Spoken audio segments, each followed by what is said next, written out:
I have been managing influencers for over a decade. I nearly died pretending to be someone that I'm not. I lost everything chasing success. You have to save yourself. TanaCon fucked me up. I essentially curated an image that I thought the world would love. I felt utter failure. And everywhere around me, the world told me that I was not worthy of love. I was not worthy of loving myself. I wasn't okay. They told me I was evil. They told me that I was wrong. They told me that I was bad. I quickly became dark to a point in which I would contemplate, is my life worth it? And it pushed me down a cycle of workaholic / drug addiction / self-loathing, where I would get mad at myself for not being successful enough. But I lost myself in chasing all of these external things that would tell me that I was worthy of love, or that I was worthy of just being myself, or worthy of showing up. I nearly died chasing success.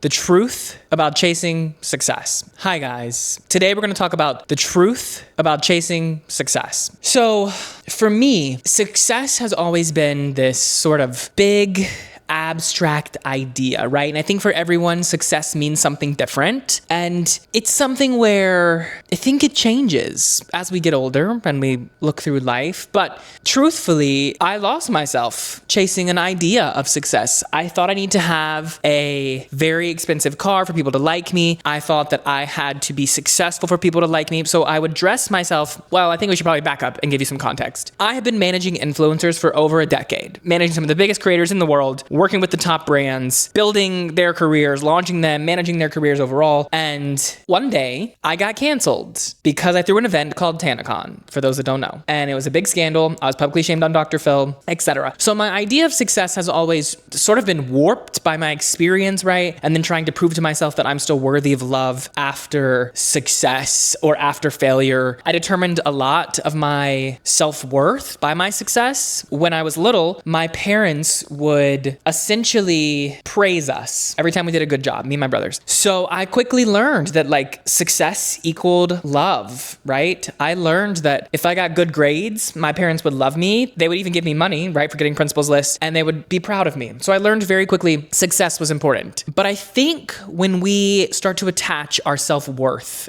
which is totally normal, right? As human beings, we tend to do that, right? But if we attach our self-worth to external forces in our life, it's very easy to sort of allow yourself to get lost in it. So as someone who had been managing influencers for so long, I essentially curated an image that I thought the world would love. Michael Weist, the power influencer talent manager who could take you from A to Z and bring you the biggest brand deals and blah, blah, blah. Well, that reality was shaken when I was hit with controversy, right? And it didn't start that way. I started out living with Bryce Hall, helping these people, doing big brand deals, working with Nike, designing a shoe, working with Universal Pictures, Coca-Cola, whatever. I did multiple national tours. So I felt successful at a very young age, right? I went to Belmont for music business. I ended up dropping out of college and moving to LA and starting my business at 19, 20, right? Started off super young and had a lot of success doing it really, really quickly. And I was working with very big influencers. And then other influencers came into my network because they wanted to be there.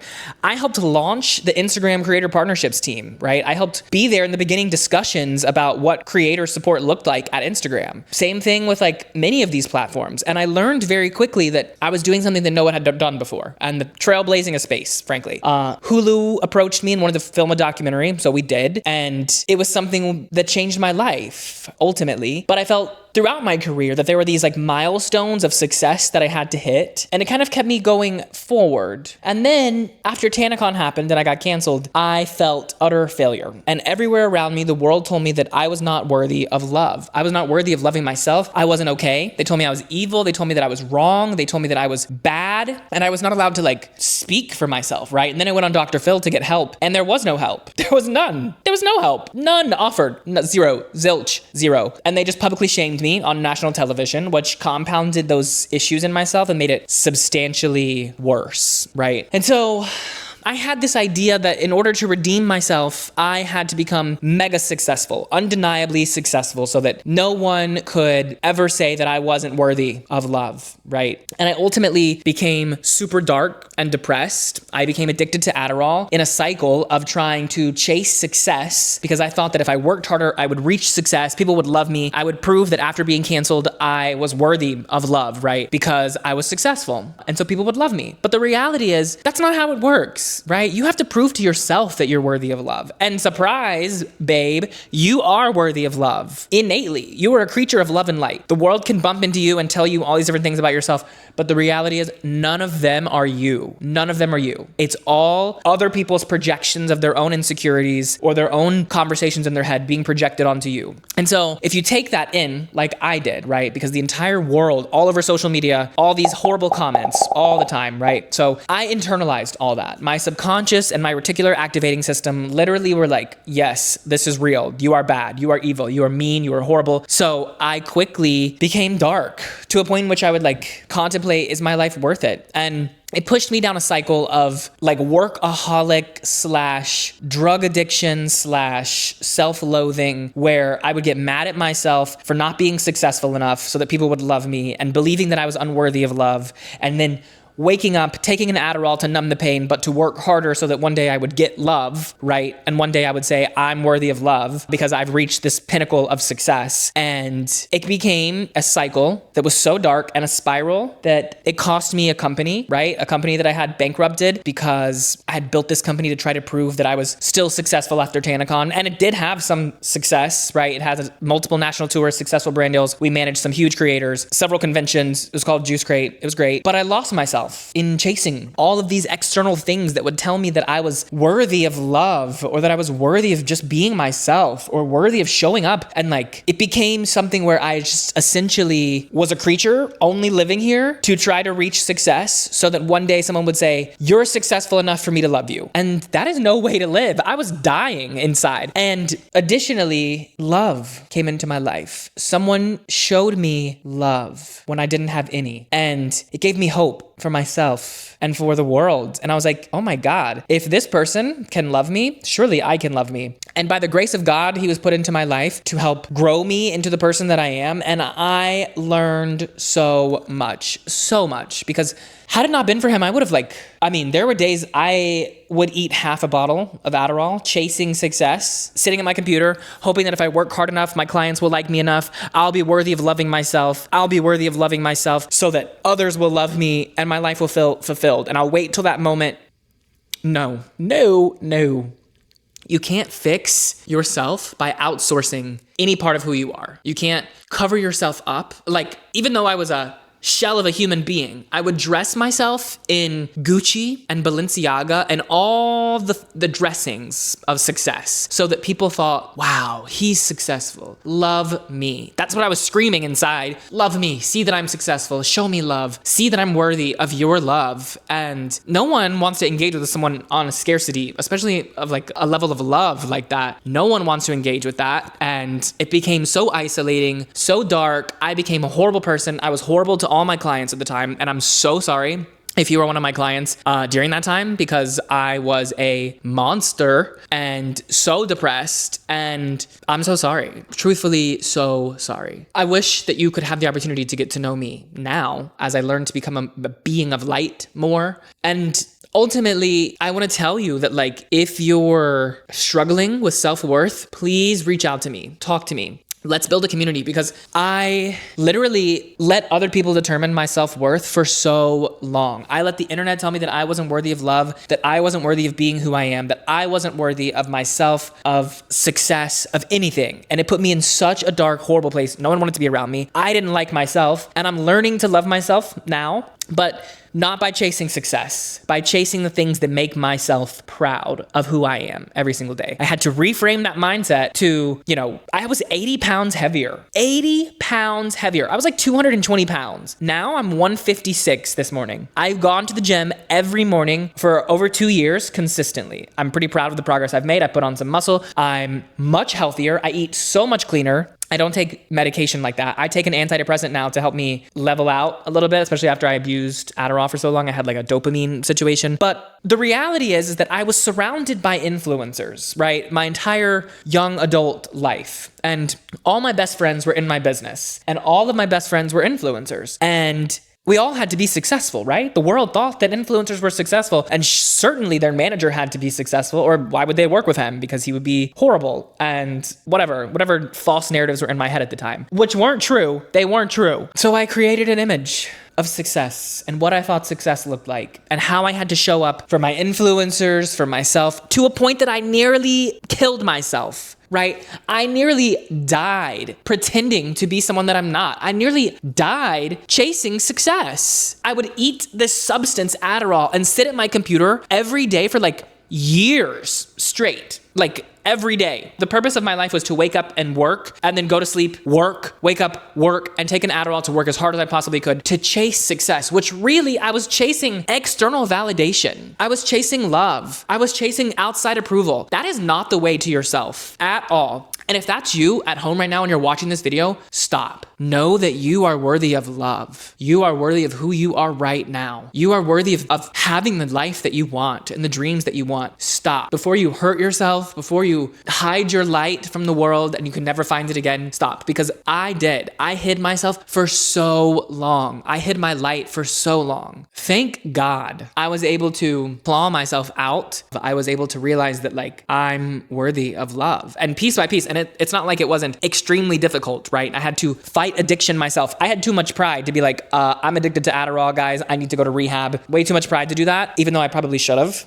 And I sure as hell was not going to let Tana win in my mind back then. If I was to admit that Tana and TanaCon sent me into a drug addiction spiral of abuse and chasing success and trying to redeem myself in the eyes of the world, it certainly would have felt like Tana won. But surprise, Tana, I won because I'm still standing here, still full of light and still full of love and still open to love some miracle of God and the human soul. And if I look back at it and I really think about what I went through, being canceled is unlike anything I can ever explain, right? The whole world tells you that like you're not worthy of being alive. The whole world tells you that like we should cancel you as a human being. For the record, you cannot cancel a human being. Cancel culture is the worst thing to ever happen. We can change, we can evolve. I certainly have. And yeah, I made mistakes and I'm sorry. And yeah, I was a kid learning and growing, but I deserved a little more grace. And I ask for it now because I'm a different person and I want to help people. I want to help you. Because if you're out there chasing success, it's okay to strive to be successful, sure. But like all things in life, it's about balance, right? The balance between masculine and feminine, the balance between good and evil, the balance between all aspects of who we are as human beings. And I just had so much shame from being canceled that I could not even let my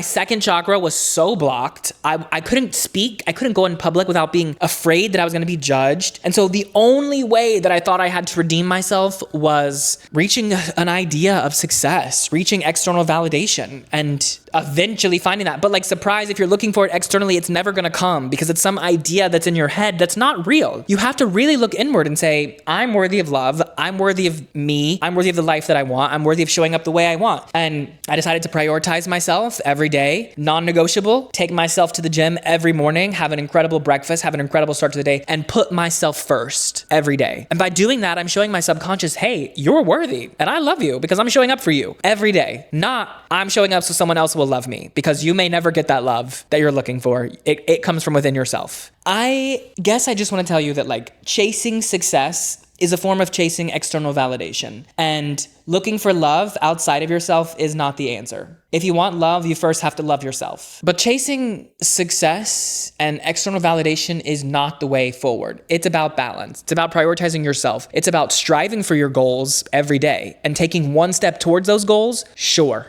Not killing yourself to try to reach the finish line at all cost. You can't do that. You will literally die. Like you will die. I almost died doing that. You have to take a step back and you have to say, I'm worthy right here, right now. I'm worthy. And if you can do that, there's hope, because you can strive for 1% every day down the path that you know is right, that God teaches you is right, and that you know is right. God, your subconscious, teaches you source. You can't outsource love. You can't outsource external validation. Or when you get to success, you're still going to be the monster that you are, right? You're still going to be broken. You're still going to be all these things that you believe, right? That I'm unlovable, that I'm unworthy. You're still going to get there and you're still going to be screaming, love me, even though you might have success, whatever that means. I think success to me now looks like being worthy of loving yourself and loving those around you and being able to show love and surround yourself with what life's really about. Not the strappings of success so that people will love you. I mean,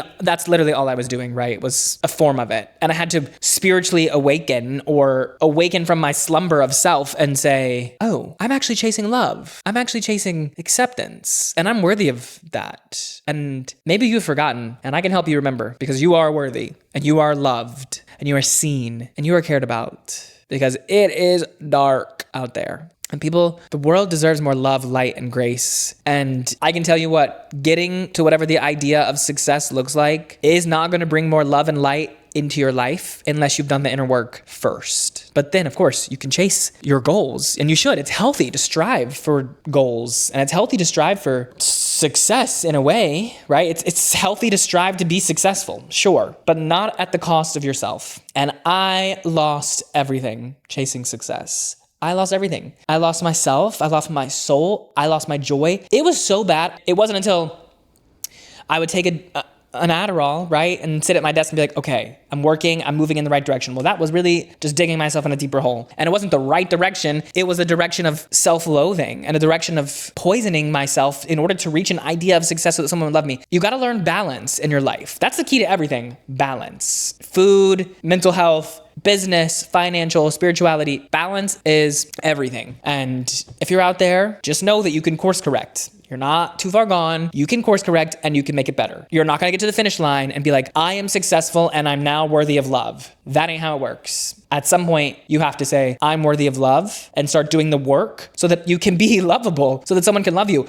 Because otherwise, you're going to be toxic, and it's going to be very hard for your partner, and it's going to be very difficult. Trust me, I've been there. And so I hope that this video reminds you that chasing success is not everything. And you can strive to be successful, but not at a cost of losing yourself. And remember what's important along the way. Because when you get to the finish line of whatever you believe success to be, right? Financial security, love, whatever you believe success to be, you want to be worthy of loving yourself so that you can feel abundant and holistic and connect and really enjoy what success means. Otherwise, you're going to be tormented your entire time by all these thoughts of inadequacy and still screaming that you want to be loved and you're just waiting for someone to save you. Well, you can't just wait for someone to save you. You have to save yourself. You do.